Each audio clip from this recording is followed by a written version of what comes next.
नमस्कार मित्र हो, मी ॲडव्होकेट शारंगधर पांडे. आपलं माझ्या चॅनलवर खूप खूप स्वागत. आजचा विषय जो आहे तो बऱ्यापैकी सोशल विषय आहे. सामाजिक लेवलवर जो प्रकार घडत आहेत त्याविषयी मी बोलणार आहे. आणि याचा संदर्भ आहे की आपण रोज सध्या गेले वर्ष 2 वर्ष झाले रोज पेपर उघडला की या बँकेचा फ्रॉड उघडकीस, त्या बँकेचा फ्रॉड उघडकीस, या बँकेने गुंतवणूकदारांना ठेवीदारांना गंडवलं, त्या बँकेने दिवाळ काढलं, त्यांनी फसवणूक केली, यांनी. सो विषयच असा आहे की बँकामध्ये फ्रॉड होतात कसे, बँकेचे संचालक फ्रॉड करतात कसे, आणि या फ्रॉड होण्यामागे मानसिकता काय, आणि या फ्रॉडला आळा घालायला काय करायला पाहिजे. याच्यात रिझर्व्ह बँकेचा रोलही तर बदलला पाहिजे. हा तर सगळ्यात महत्त्वाचा मुद्दा असणार आहे. सो बँकांमध्ये फ्रॉड होतात कसे. सो जास्तीत जास्त फ्रॉड हे जे आहेत बँकांमध्ये हे सहकारी बँकांमध्ये आहेत. आणि आपण जर एक मायन्यूटरित्या बघितलं सूक्ष्मरित्या तर जास्तीत जास्त बँकेचे फ्रॉड हे पतसंस्था आणि कोऑपरेटिव्ह बँकेमध्ये होतात. आणि सगळे फ्रॉड जे आहेत हे संचालक लोक करतात. बेसिकली ह्या कोऑपरेटिव्ह बँका आहेत काय, या कशा उघडल्या जातात आणि या कोण उघडतात. एक मी जो अभ्यास केला आहे त्याप्रमाणे मी अनेक बँकांच्या संचालकांची जी माहिती घेतली किंवा पेपरमध्ये माहिती वाचली किंवा त्या लोकांबद्दल जी थोडीफार रिसर्च केलं असता असं लक्षात आलं की हे सगळे लोक अतिशय धनदांडगे लोक आहेत. ह्यांचा एक प्रकारे आधी या बँका उघडायच्या आधी यांचे सगळ्यांचे व्याजाचे धंदे होते. हे सगळे सावकार लोक आहेत ज्यांनी या बँका आणि पतसंस्था उघडल्या.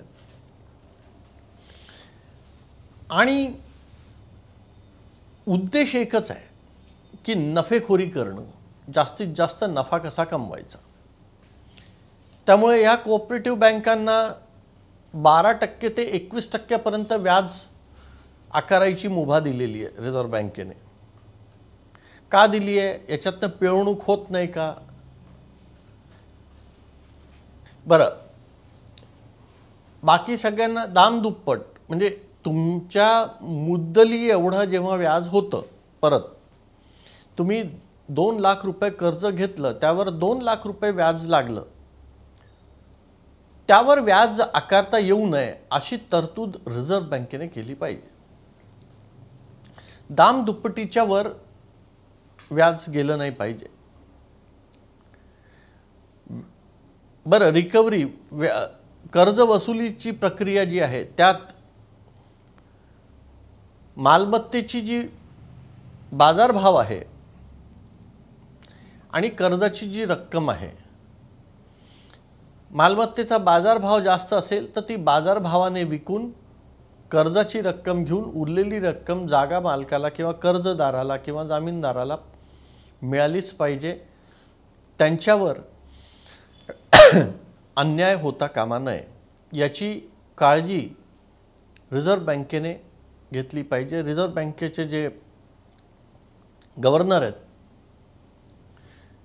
किंवा त्यांच्यासाठी वेगवेगळे कायदे कलम बनवणारे जे लोक आहेत बँकेचे, त्यांनी या गोष्टीकडे लक्ष दिलं पाहिजे.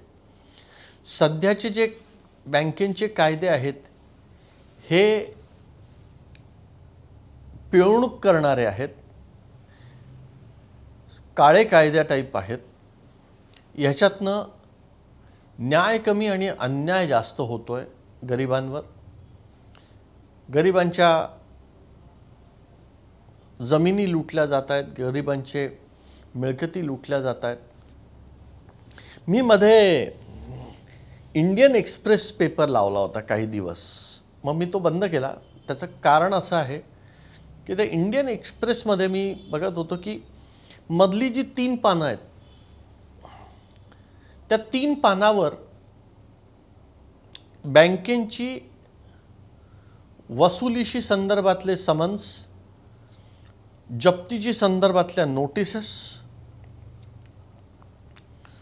वसुलीशी संदर्भातील नोटिसेस, जाहीर नोटिसेस, DRT कायद्याच्या रिकव्हरीच्या नोटिसेस, जप्त केलेल्या मिळकती हर्रासीच्या म्हणजे ऑक्शनच्या नोटिसेस एवढ्याच होत्या. आणि या विषयावर मी एक आर्टिकल लिहिलं होतं जे मी फेसबुकवर ऑलरेडी टाकलेलं आहे की या जर सगळ्या मिळकती किंवा या सगळ्या नोटिसेस जर तुम्ही बघितल्या तर ह्या सगळे कायद्याची जी तरतुदी आहेत किंवा ह्या कायद्याची जी अंमलबजावणी जी केली गेलेली होती याच्यात मिळकतीच्या किमती साधारणतः 5-7 लाखपासून ते 80 लाख या दरम्यानच्या होत्या. म्हणजे एकंदरीतच लोअर क्लास, मिडल क्लास आणि अपर मिडल क्लास हा क्लास असा आहे की हा क्लास भित्रा असतो खूप. हा बदनामीला भीतो, हा कायद्यांना भीतो, हा नुकसानीला भीतो, हा अनेक गोष्टींना भिवूनच राहतो. यांना सगळ्या गोष्टींची कायद्याची भीतीच आहे या लोकांना.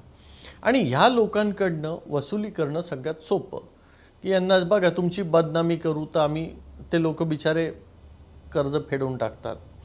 सो एकंदरीतच सगळ्या जाहिराती ज्या होत्या त्या सगळ्या ह्या आर्थिक ब्रॅकेटमधल्या होत्या, आर्थिक याच्यातल्या होत्या की साधारणतः 5-1 लाख ते 80 लाखपर्यंत होत्या. आणि याच्यात सगळे कर्ज किती एवढं, त्याच्यात जमिनीची बाजारभाव एवढा आणि ऑक्शनची किंमत म्हणजे सदनिकेची किंमत 2 कोटी आहे, कर्ज वसुली आहे 60 लाखांची आणि ऑक्शन कितीला होतं आहे 60 लाखाला, 65 लाखाला किंवा 50 लाखाला. 2 कोटीची 1.5 कोटीची वस्तू 50 लाखाला कशी काय ऑक्शन करू शकते बँक?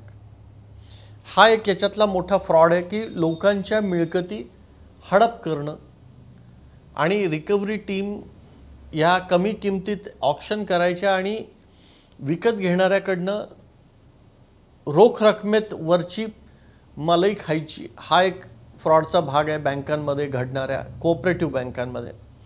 आणि दुसरा एक अजून भाग आहे की हे जे लोक ठेवीदार असतात जे बँकेत अकाउंट ओपन करतात कोऑपरेटिव्ह बँकेत, हे FD करतात. कारण की कोऑपरेटिव्ह बँकेमध्ये व्याजदर असतं 10%, 9%, 10%, काही ठिकाणी 12% व्याज आहे.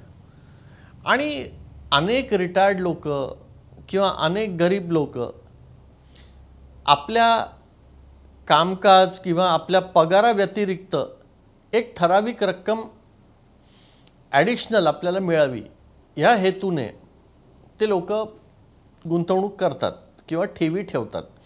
किंवा पगार किती आहे आपल्याला 30,000 पगार आहे बाबा, पण आपल्याकडे किती 5 लाख रुपये आहेत. जर 5 लाख रुपये टाकले 12%नी तर आपल्याला 5,000 रुपये महिना मिळायला पाहिजे त्याच्यात. तर म्हणजे 30,000चं 35,000 इन्कम, मंथली इन्कम वाढेल. मग त्याच्यातनं त्यांचे छोटे छोटे स्वप्न असतात.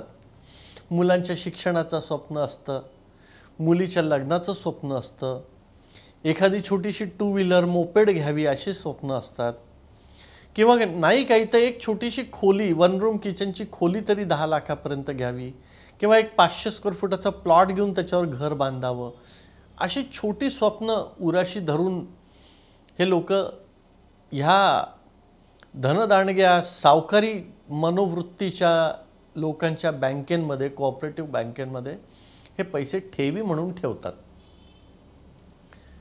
आणि इथेच त्यांचं फावतं की हे पैसे मग 3 वर्ष 5 वर्षासाठी ठेवले जातात. मग त्यांना बंधनं असतात की आधी तुम्ही काढू शकणार नाही, कमीत कमी 3 वर्ष ठेवाल, 5 वर्ष ठेवाल तर तुम्हाला जास्त व्याज मिळेल. अशा प्रकारच्या ह्या क्लुप्त्या हे लोक लढवतात. आणि आत्ता ज्या 2-3 बँकांचे फ्रॉड, मी परत बँकेचे नावं घेऊ इच्छित नाही, कारण की तुम्हाला सगळ्यांनाच माहिती आहे, पेपरमध्ये रोज उठून नावं येत आहेत ह्या लोकांचे.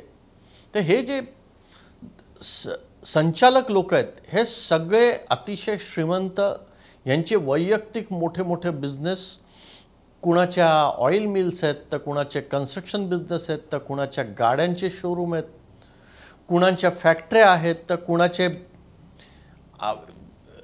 अनेक काही लोक तर राजकारणी आहेत. आपल्या मोठे मोठे पक्ष आहेत आपल्या महाराष्ट्रातले, जे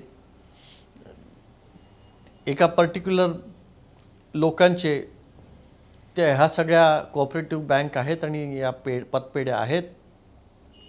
आणि गुंतवणूक करणारे ठेवीदार सुद्धा आपल्याच महाराष्ट्रातले आपले हेच गोरगरीब बांधव आहेत, middle class, lower middle class लोक आहेत. मग आता हे फ्रॉड करतात कसा? तर तुम्ही जी अमाऊंट ठेवीला ठेवतात यांच्या बँकेमध्ये, जसं तुम्ही 2 लाख ठेवले, कोणी 5 लाख ठेवले, असे या बँकेमध्ये समजा 50 ते 100 कोटी, 50 कोटी, 70 कोटी, 80 कोटी असे जर जमले, तर आता या लोकांना त्याच्यावर तर तुम्हाला व्याज द्यायचं आहे, म्हणजे यांचं तर नुकसान होणार आहे त्याच्यात, तुम्हाला व्याज द्यायचं म्हणजे. बरं, यांनी ज्यांना कर्ज दिलेत ते कर्ज असुरक्षित कर्ज आहेत, म्हणजे सिक्युरिटी घेतलेली नाही आहे, कारण की यांनी हे संचालक लोकांनी यांच्याच मुलाला, मुलीला, बहिणीला, भावाला, मित्राला, ओळखीच्या पाळखीच्याला किंवा स्वतःच्याच पार्टनरला, स्वतःच्याच एखाद्या बिझनेसला असे ते लोन दिलेले असतात. त्यामुळे त्यांना कर्जाची परतफेडही करायची नसते, न त्यांना हप्तेही भरायचे नसतात. पण त्यांना एक खात्री असते की बाबा आपल्यावर कारवाई पण होणार नाही. बँकेचा जो नियम आहे की 3 महिने जर तुम्ही हप्ते भरले नाही तर तुमच्यावर वसुलीची कारवाई केल्या जाईल, 101 खाली तुमची मालमत्ता जप्त केल्या जाईल किंवा सरफेसीखाली तुमच्या प्रॉपर्टी जप्त करून त्याचं ऑक्शन केलं जाईल. कारण की हे सगळे संचालक लोकांचेच जवळचे लोक असल्यामुळे यांच्यावर कुठली कायदेशीर कारवाई केली जात नाही. जाणून बुजून डोळेझाक केले जाते, दुर्लक्ष केलं जातं अशा कर्जांवर. आणि जे काही छोटे मोठे 2 व्हीलरवाले आहेत, फ्रीज घेतला, टी व्ही घेतला, 2 व्हीलर घेतली, छोटंसं घर घेतलं, याच्यासाठी जे छोटे कर्ज असतात, या लोकांना मात्र खूप छळल्या जातं. यांचा एक हप्ता जरी चुकला की यांना 100 फोन जातात, यांना धमक्या दिल्या जातात, वसुलीचे गुंड घरी पाठवल्या जातात. अशा प्रकारे ही सगळी वसुलीची टीमही यांची कार्यरत होते. पण मोठे जे कर्जदार आहेत त्यांना, जे कोट्यांमध्ये फायनान्स घेतलेला असतो याच कोऑपरेटिव्ह बँकमधनं, त्यांना मात्र कुठलाही त्रास दिला जात नाही. आता अजून एक प्रकारचा फ्रॉड आहे ह्याच्यात. आता हा फ्रॉड असा आहे की हे संचालक मंडळ काय करतं की त्यांच्याकडे किती ठेवी आहेत, तर समजा 50 कोटीच्या ठेवी आहेत. तर आता या 50 कोटीच्या ठेवी हे एका तिसऱ्याच बँकेमध्ये तुमच्या अपरोक्ष संचालकाच्या अधिकाराखाली, हे मोठ्या बँका ज्या नॅशनलाइज राष्ट्रीयकृत बँका आहेत अशा बँकांमध्ये हे लोक हे तुमची एफडी तारण ठेवतात आणि त्या तारणावर सुद्धा पैसे उचलतात. आणि ते तारणावरचे पैसे उचललेले सुद्धा हे वैयक्तिकरित्या वापरून टाकतात.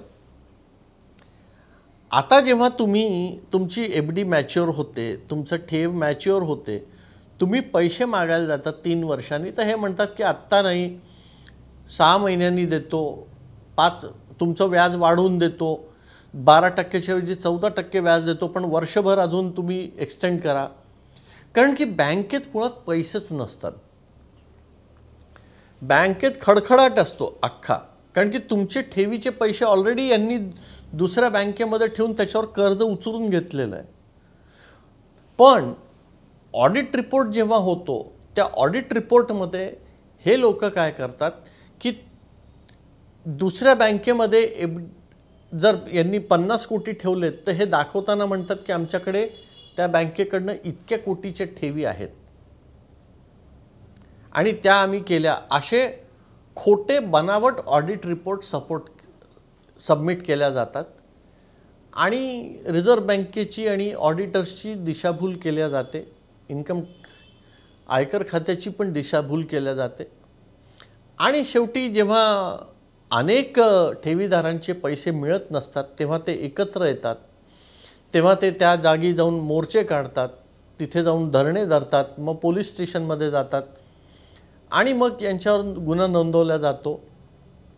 पण तुम्ही एक बघितलं आहे का, अशा बँकेच्या फ्रॉडमध्ये आपण इतक्या बँका बघितल्या, याच्यात संचालकांना अटकच होत नाही लवकर. असं का बरं? एक छोटासा तुम्ही गोष्ट हे केली तर तुम्हाला लगेच पोलिसात अटक होते, पण एवढा मोठा आर्थिक फ्रॉड केल्यावरही संचालकांना मात्र अटक होत नाही. असं का बरं?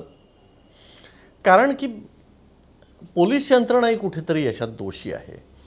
पोलीस यंत्रणा या आरोपींना, धनदांडग्यांना पाठीशी घालते, यांना अटक केल्या जात नाही. हे लोक राजरोसपणे शहरात फिरतात, पण पोलीस म्हणतात की हा माणूस फरार आहे, फरारी घोषित केल्या जातं. आणि बळीचा बकरा कोण होतो? आता अटक तर कुणाला तरी केलं पाहिजे ना. बँकेचा फ्रॉड झाला आहे, इतक्या कोटींचा झाला आहे. आता त्या आदर्शमध्ये कितीतरी 1000 कोटी, अजंठा अर्बनमध्ये इतके 100 कोटी, ही बँकेमध्ये तितकेशे कोटी, अशा अनेक आहेत. मग आता हा फ्रॉड जर झाला, संचालकांना तर अटक करता येत नाही, मग कुणाला अटक करायची? तर मग सगळ्यात सोपे बळीचे बकरे असतात बँकेतले कर्मचारी. ब्रांच मॅनेजरला अटक करणार, अकाउंटंटला अटॅक करणार, कॅशियरला अटक करणार, नंतर बँकेच्या इतर आणि बँकेच्या संचालक मंडळामधले इतर जे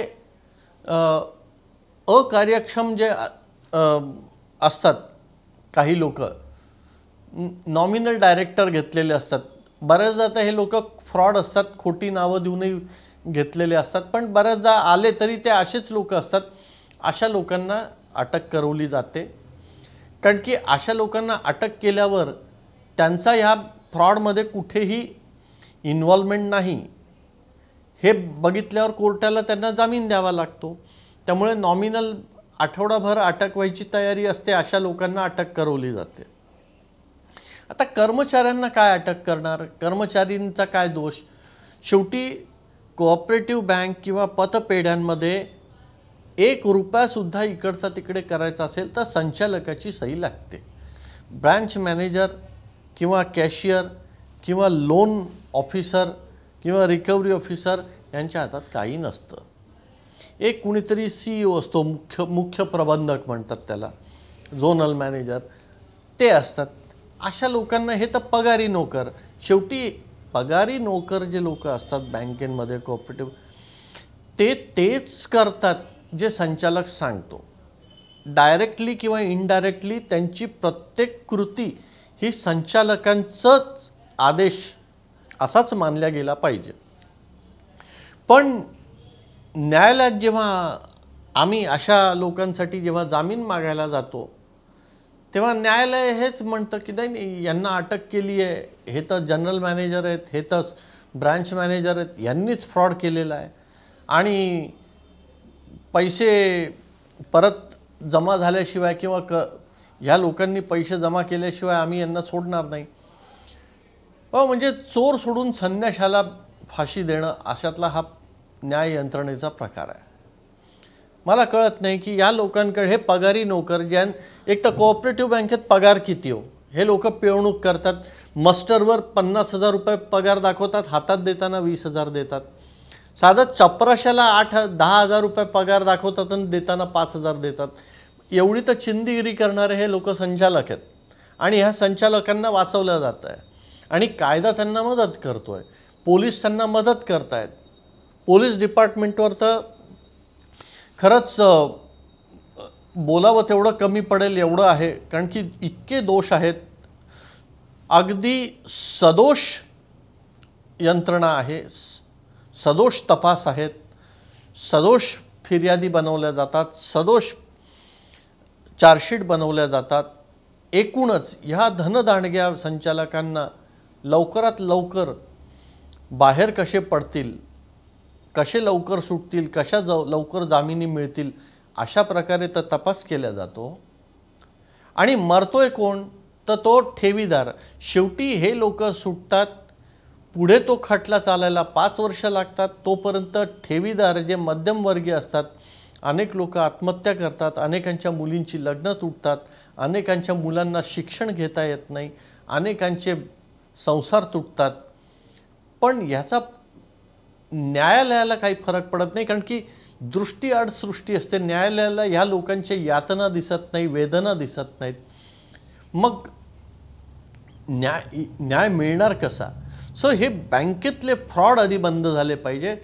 अशा प्रकारच्या संचालकांना, सगळ्या संचालकांना अशा प्रकारचा फ्रॉड झाल्यावर कुठलीही मुभा न देता पोलीस यंत्रणेने त्वरित अटक करावी आणि लवकरात लवकर पैसे न्यायालयात भरण्याची तरतूद ह्याच्यात रिझर्व्ह बँकेने करावी.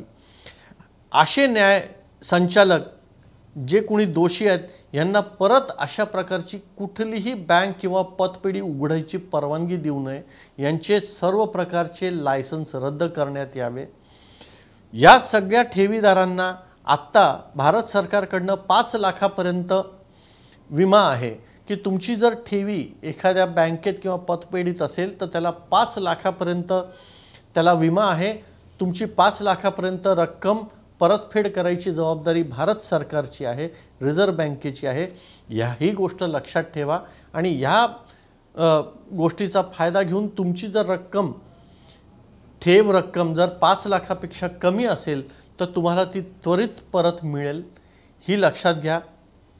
5 लाखाच्या वरची रक्कम जी आहे ती तुम्हाला मिळायला किती वेळ लागेल याची खात्री नाही. कधी न्याय होईल, कधी निर्णय लागेल, त्याच्यावर परत अपील होतील, परत हायकोर्टात जाईल, सुप्रीम कोर्टात जाईल, पुढचे किती वर्ष लागतील याची खात्री नाही.